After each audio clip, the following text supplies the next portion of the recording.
Kegiatan belajar 3, teori belajar dan implikasinya dalam pembelajaran. 1. Teori belajar yang mengutamakan perubahan tingkah laku pada individu yang belajar dengan mengutamakan hubungan stimulus dan respon merupakan teori belajar behavioristik. 2. Apabila dalam proses belajar, peserta didik melakukan sesuatu sampai dengan mendapatkan respon yang tepat dan sesuai dengan apa yang diinginkan serta menghilangkannya apabila dirasakan tidak sesuai, hal ini merupakan prinsip belajar dari B. Trial and error. 3. Contoh penerapan teori behavioristik yang dapat dilakukan oleh guru dalam praktek pembelajaran adalah C. Memberikan stimulus kepada peserta didik berupa penataan lingkungan belajar. 4. Seluruh komponen pendidikan memiliki tujuan yang sama, yaitu terbentuknya manusia yang ideal, manusia yang dicita-citakan, yaitu manusia yang mampu mencapai aktualisasi diri.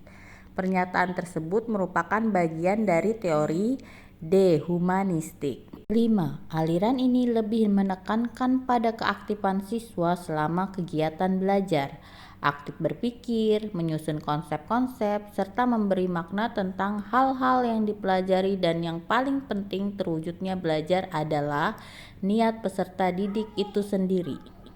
Pernyataan tersebut merupakan aliran dari teori C. konstruktivistik. 6. Menurut Brunner, apabila seseorang memahami objek-objek atau dunianya melalui gambar-gambar dan visualisasi verbal, dengan kata lain, peserta didik belajar melalui bentuk perumpamaan atau perbandingan. Hal ini merupakan tahapan dari C. ikonik. 7. Pada tahap konseptualisasi, kemampuan yang dimiliki oleh peserta didik adalah A. Mampu memecahkan masalah. 8. Pertanyaan berikut yang menjelaskan makna istilah kognitif adalah B. Kemampuan untuk memecahkan masalah. 9. Di bawah ini adalah tipe belajar menurut Habermas kecuali C. Belajar aktif. 10. Di dalam proses pembelajaran, para siswa dihadapkan dengan situasi di mana ia bebas untuk mengumpulkan data, membuat dugaan atau hipotesis, mencoba-coba atau trial and error, mencari dan menemukan keteraturan atau pola, menggeneralisasi atau menyusun rumus beserta bentuk umum, membuktikan benar tidaknya dugaan itu. Hal ini merupakan penerapan teori belajar dekonstruktivistik. Kegiatan belajar 4. Kurikulum pendidikan di Indonesia. 1. Kurikulum sebagai suatu aktivitas peserta didik, baik yang dilakukan di dalam maupun di luar kelas, berarti B. Menyusun rancangan kunjungan ke kebun binatang untuk menyelesaikan proyek pembelajaran sains. 2. Kurikulum Indonesia telah mengalami perubahan sebanyak 10 kali. Jika dikelompokkan dalam jenisnya, kurikulum yang dikembangkan pada tahun 2004 sampai 2013 termasuk jenis kurikulum D. Kurikulum berbasis pada kompetensi.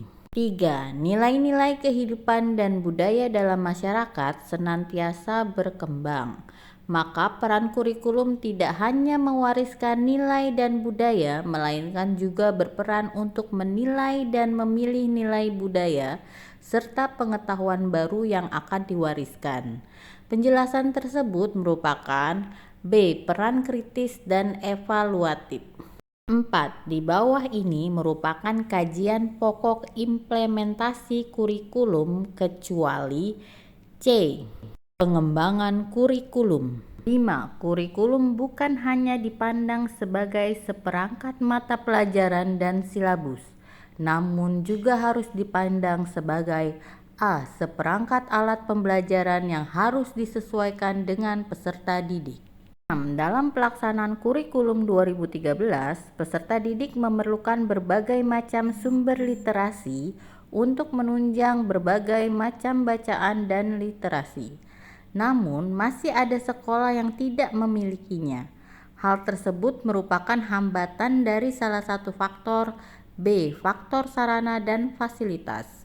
7. Ada beberapa hal yang perlu dipertimbangkan oleh seorang guru dalam mengembangkan kurikulum, yaitu tujuan pendidikan nasional, visi, misi, dan tujuan yang diharapkan masyarakat.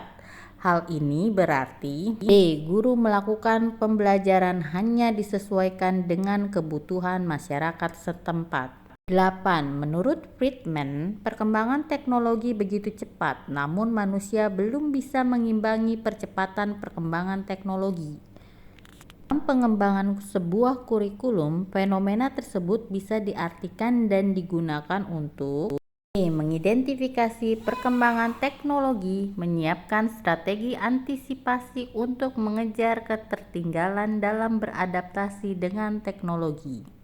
Dan seperti apa yang dikatakan oleh Friedman, perkembangan teknologi begitu cepat, namun manusia belum bisa mengimbangi percepatan perkembangan teknologi.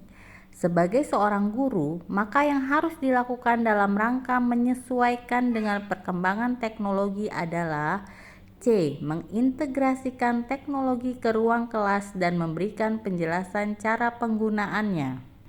Dalam kurikulum 2013 terdapat integrasi antara ilmu pengetahuan dan karakter. Hal ini sesuai dengan arah baru program baru UNESCO, yaitu C. Sains dan nilai religius terintegrasi.